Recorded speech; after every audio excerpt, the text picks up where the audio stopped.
La Switch 2 vient tout juste d'être officiellement dévoilée et on parle d'une console à 470€ sans jeu et 510 avec Mario Kart. Mais pourquoi ça coûte si cher? Déjà faut savoir qu'on se fait niquer par les taxes européennes, parce que chez les ricains c'est 450$ et les japonais ont carrément une Switch spéciale japonaise à environ 400$. Probablement pour le patriotisme et avantager les ventes japonaises etc, mais on parle quand même de 100 balles de plus quoi.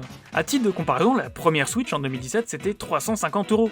Mais pourquoi du coup ça coûte si cher maintenant? Bon, je pourrais vous parler de l'inflation, de la guerre etc, mais ça tout le monde le sait, tout coûte plus cher, c'est la merde dans le monde. Passons à un peu plus concret. Comparons déjà la Switch 2 avec un Steam Deck, parce que c'est concrètement ce qui ressemble le plus. C'est deux grosses consoles portables qu'on peut brancher à sa télé. Bon déjà le Steam Deck, si tu veux le brancher à ta télé, c'est 100 balles de plus pour le dock, sachant que la console coûte minimum 400 balles jusqu'à quasiment 700 pour la version avec 1 Tera de mémoire, ça fait super cher. Sans compter que c'est une console qui fait que 60 frames par seconde avec un écran de 800p, donc c'est vraiment pas si fou pour le prix. Alors qu'une Switch 2, on parle quand même d'une console à 120 fps avec le 1080p, sans compter le dock pour brancher à ta télé qui est inclus, plus Mario Kart si tu rajoutes 40 balles et minimum 258 Go de mémoire. Donc déjà, c'est mieux qu'un Steam Deck pour moins cher, ce qui est quand même plutôt cool. Évidemment, toutes les technos dont je viens de parler, elles ont un prix. Les écrans 120 Hz, c'est pas donné, sans compter que ça embarque toutes les conneries type micro à réduction de bruit, leurs manettes, etc.